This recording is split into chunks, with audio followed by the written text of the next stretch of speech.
Your lower back wouldn't ache by the end of the day if your hips still knew how to hinge. Your knees wouldn't grind on the stairs if you still owned the bottom of a deep squat. Your shoulders wouldn't sit rounded and stiff if you still hung your own body weight from something, the way every ancestor did every single day. And the tightness that creeps into the hips, the feet, the spine, it isn't the toll of getting older. It's the toll of sitting still. For 200,000 years, the human body was built around 5 movements: the squat, the hinge, the pull, the push, and the twist. Each one was a daily requirement for staying alive. In a single century, the chair and the screen deleted all 5.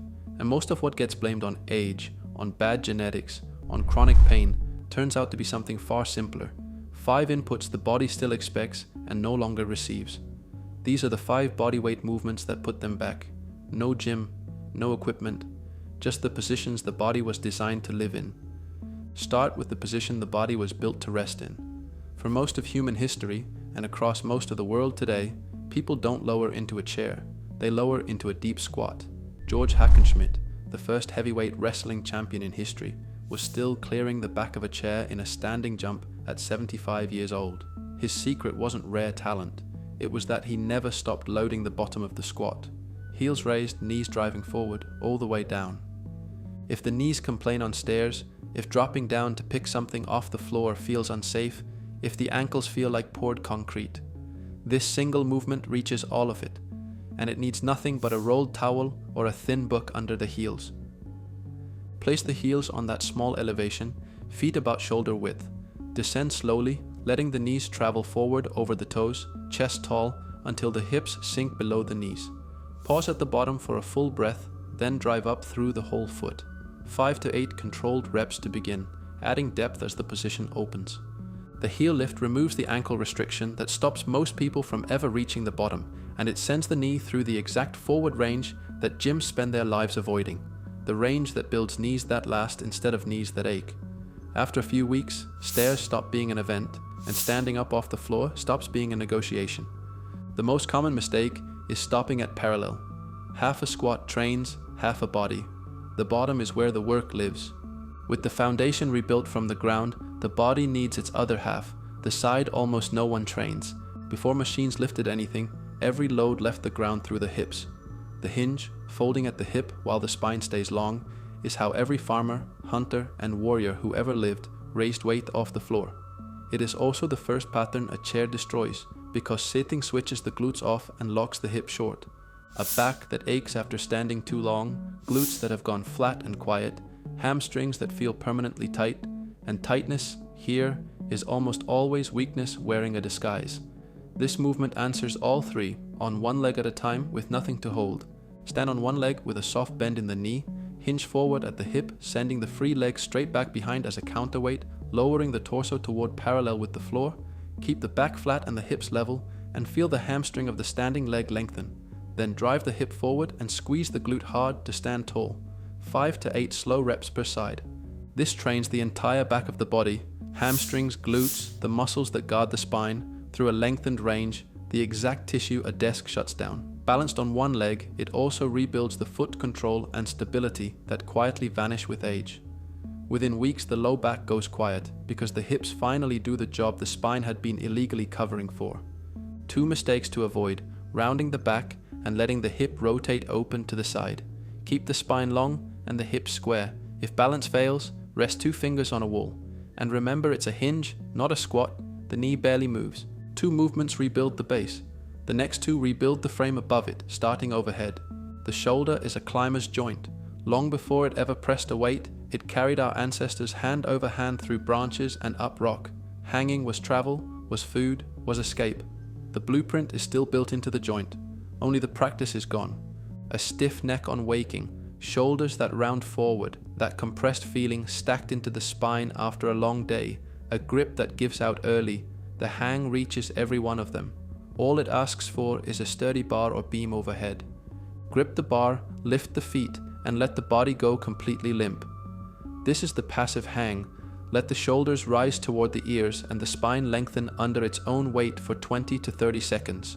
Faint pops and cracks are simply compressed joints finding room they haven't had in years. Once that feels easy, progress to the active hang. Pull the shoulder blades down and back, arms still straight, and own the position with the muscles awake. Alternate the two within a set, building toward a full minute of hang time per session. Gravity compresses the spine all day long, and hanging is one of the only ways to fully reverse it. The passive hang decompresses. The active hang rebuilds the shoulder stability that keeps the joint out of trouble. Grip, shoulders, and upper back transform faster than almost anything else on this list. The common mistake is living only in the passive hang. The decompression feels wonderful, but it's the active hang that puts armor on the shoulder. The body can pull, now it has to push. Pressing the body off the ground is the oldest strength test there is. The wrestlers of the Indian Akhara built crushing pushing power on thousands of daily dance, deep, full-range bodyweight presses, for centuries before a bench was ever invented. The movement everyone has done, and almost no one does correctly. Done properly, this is not a chest exercise. It is a total body movement that trains the shoulder through its complete range and rebuilds the serratus and scapular control that screens quietly destroy. Chest, triceps, shoulders, and core, all firing at once. Set the hands just outside the shoulders. Lower until the chest touches the floor, letting the shoulder blades spread apart at the bottom. At the top, push the floor away hard and spread the blades forward again. Full range, top to bottom, every rep. Start with as many perfect reps as the body allows. 3 honest full range reps are worth more than 20 careless half ones. Train it this way and posture straightens on its own. The press gets noticeably stronger and the shoulder stops aching through everyday reaching. The mistake that ruins it is the half rep, stopping partway down and partway up. Partial range builds a partial body. Keep the elbows around 45 degrees, the body in one straight line, and the chest traveling all the way to the floor. 4 patterns have built strength in straight lines.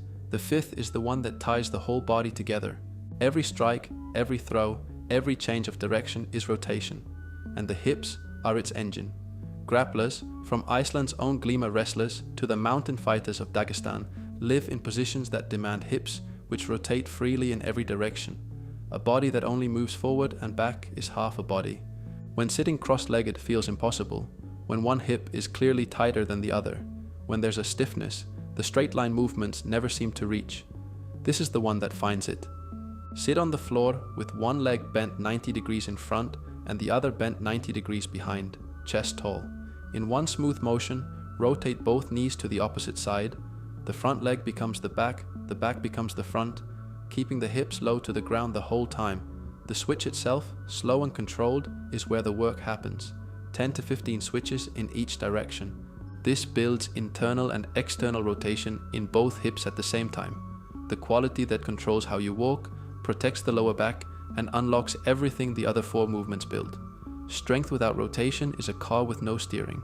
Over a few weeks the hips loosen, the side-to-side imbalances even out, and walking and turning start to feel free again.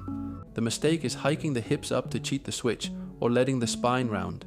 Stay low, stay tall, and sit on a folded towel if the back won't hold upright on its own. 5 movements, 1 short daily practice. The heel elevated deep squat, 5 to 8 deep reps. The single leg Romanian deadlift, 5 to 8 per side. The dead hang, passive into active, building toward a full minute. The full range push-up, every rep clean. The 90/90 hip switch, 10 to 15 each direction. 2 rounds through the whole sequence, 10 to 15 minutes from start to finish. Done 4 or 5 times a week, the body begins to change in ways most people never expect from something this plain. Joints feel oiled instead of rusted. Movements that used to ache fall silent. Posture lifts without a single cue, and none of it requires already being fit. The 5 movements meet the body exactly where it stands today and rebuild from there. Small and consistent beats rare and intense, every single time. The body was never built for the chair. Give it back the 5 movements it's missing, and it remembers exactly what it was made to do.